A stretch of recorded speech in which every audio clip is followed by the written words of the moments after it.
धामीका विरोध होइन सत्य कुरा। त कुनै लामाका जान्थ्यौ, कुनै धामीका जान्थ्यौ, कुनै ज्योतिषका जान्थ्यौ, यो त गुरु मेरो भाग्य रेखाइदिनु, मेरो चिना बनाइदिनु। त परमात्मालाई धन्यवाद, मस्तीको नाममा उहाँको ज्ञानद्वारा हाम्रा जीवनका चिना रेखा बनाइदिनु हुन्थ्यो। अनि त्यो चिना रेखामा गुरु मेरो के छ त भन्दा तेरो ठुलो खड्को छ, यति वर्ष आएपछि त मर्न पनि सक्छस्। त्यो खड्को काटिसके फेरि तेरो राम्रो हुन्छ, तेरो दिन यस्तो छ, तेरो दशा यस्तो छ, तेरो विवाहबारीको सम्बन्ध टुट्न सक्छ, तेरा छोरा छोरीमा छोरी छोरी हुन्छन्, तेरा छोरा हुँदैनन्, त अजस्वी हुन्छस्, त्यो कहिले लाख कोसिस गरे पनि त सक्सेस हुँदैनस् भनेर निराशाका चिन्हहरू बनाइदिनु हुन्थ्यो। अनि परमात्मालाई धन्यवाद, मस्ती यसुको नाममा त्यही चिन्ह हेरेर मन खल्लो पारेर तपाईँ हामी दरिद्रतामा भरिँदै जान्थ्यौँ, रिसमा भरिन्थ्यौँ, क्रोधमा भरिन्थ्यौँ, दुष्ट आत्माले उसको बाटोमा हिँडाउँथ्यो, उसको आशिषले ओतप्रोत हिँडो पनि बनाएको थियो। त आज त्यो समस्यालाई समाधान लागेको हुनुहुन्छ त हो मेरो दिन लाग्दैछ, हो मेरो दशा लाग्दैछ, हो म असफल हुँदैछु, हो मलाई दुष्ट आत्माले पछाड्दैछ, हो म यो संसारबाट बिदा हुँदैछु, हो मेरो श्रीमान र मेरो श्रीमतीको सम्बन्ध टुट्दैछ, हो म आज बाँझो भएको छु, हो आज म दीर्घ रोगी भएको छु, हो आज मेरो धन सिद्धिएको छ। तर आज ती धनबाट उठाउने को हुनुहुन्छ त? आज मलाई सम्बन्ध जोडाइदिने को हुनुहुन्छ त? आज यी बिग्रिएका शरीरहरू बनाउने को हुनुहुन्छ त? अनि मैले नपाएका ती बाटो मलाई देखाइदिने को हुनुहुन्छ त?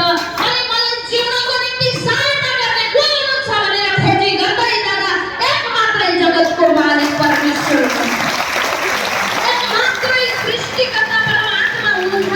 त्यसैले परमेश्वरले भन्नुभयो, हे बोझले दबिएका हो, हे पृथ्वीका पल्ला छेउका हो, हे बोझले दबिएका हो, यतिको परमेश्वरको पवित्र सङ्गतको प्राङ्गणमा तपाईँ र म उपस्थितिमा परमात्माको पनि स्वयं उपस्थितिले यो जनाइरहेको छ होला। तपाईँ हामी हरेक समुदायबाट होला, हरेक वेशभूषाबाट होला, हरेक समुदायबाट हामी परमेश्वरको राज्यमा एकट्ठा भएर परमेश्वरको भक्ति र आराधना गरिरहेका होलाौँ। तर समस्या भने फरक छ। कोही छोराको पीडाले जुट्नु भएको छ, कोही आमाको पीडाले जुट्नु भएको छ, कोही श्रीमानको पीडाले जुट्नु भएको छ, कोही श्रीमतीको पीडाले जुट्नु भएको छ, कोही सन्तानको पीडाले जुट्नु भएको छ, कोही रोगको पीडाले जुट्नु भएको छ, कोही मनको अशान्तिले जुट्नु भएको छ। सबै कुरा छ, मनमा शान्ति छैन, मेलमिलाप छैन, दरिद्र आत्माको हाबीले तपाईँलाई छाइरहेको छ, कोही मनोरोगले जुटिरहनु भएको छ। खोजी सबैलाई खोजी मुक्तिको छ, तर मुक्ति दिने दाता एउटै हुनुहुन्छ भनेपछि कति पावरफुल हुनुहुन्छ। खोजी सबैलाई मुक्तिको छ, तर मुक्तिदाता एउटै हुनुहुन्छ। हिजोको दिनमा दशा बिग्रियो, शनि सङ्कट खराब रहन्छन्, शनिको पूजा गर, राहु केतु बिग्रेका रहन्छन्, घरमा गर शान्ति गर। हिजोको दिनमा तेरो धन सिद्धिएको रहेछ, होम पूजा लगा। तेरो घरमा असत्य शक्तिले हाबी गरेको रहेछ, तेरो घरमा त आफूले के गर, के अरे रुद्री पूजा गर। हरेक हिजोको दिनमा यसका ज्ञान थिए भने आजको दिनमा जे भए पनि केही फरक पर्दैन, समाधान गर्ने परमेश्वर एकै हुनुहुन्छ।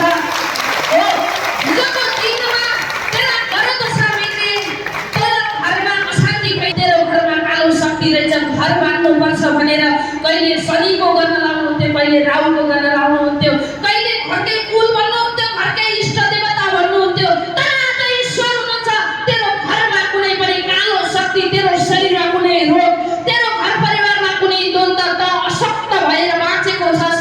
ऋण, क्रोध, दाह, रिस र मनमा अशान्ति पैदा भएर सन्तानद्वारा दुःख पीडा र बाटो नपाएर छटपटिएको छस् भने म तँलाई भन्छु, एक साथ एक गठ्ठा भएर निर्धक्क मेरो महिमा गर, सबै कुरा बाटो मैले खोलिदिन्छु। आज परमात्माले भन्नुभएको छ, आज परमेश्वरले भन्नुभएको छ, तेरो एउटै परमेश्वर, म तेरो पिता, तेरो मनको कुरा, तेरा जीवनका ग्रहहरू मैले शान्ति गर्नेछु, किनकि त ग्रहमा होइन त अनुग्रहमा जीवित तुल्याएको मेरो मस्तिष्क होस् भनेर आज परमात्माले भन्नुभएको छ। त्यसैले आज रुष्ट भएका छौँ, त्यसैले आज हामी तन्दुरुस्त भएका छौँ। हिजोको दिनमा भनिन्थ्यो नि, एकै ठाउँमा पाइलो राख्दा ढुङ्गा चढ्नु भएको छ नि हजुरहरूले, होइन? आजको दिनमा, हिजोको दिनमा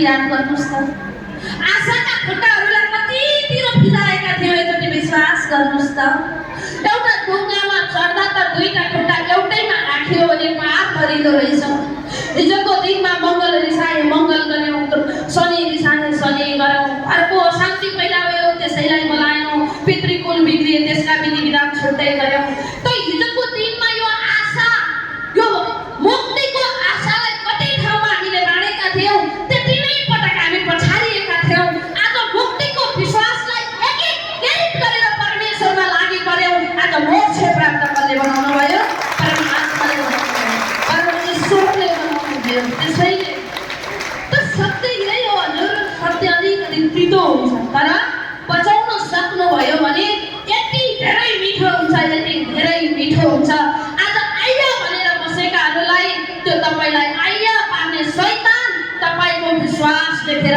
आफै दौडिने योग्यको शक्तिले भन्छ परमात्मा परमेश्वर जति शक्तिशाली हुनुहुन्छ उहाँमा शक्तिको कुनै कमी छैन उहाँमा रोगलाई चङ्गाइ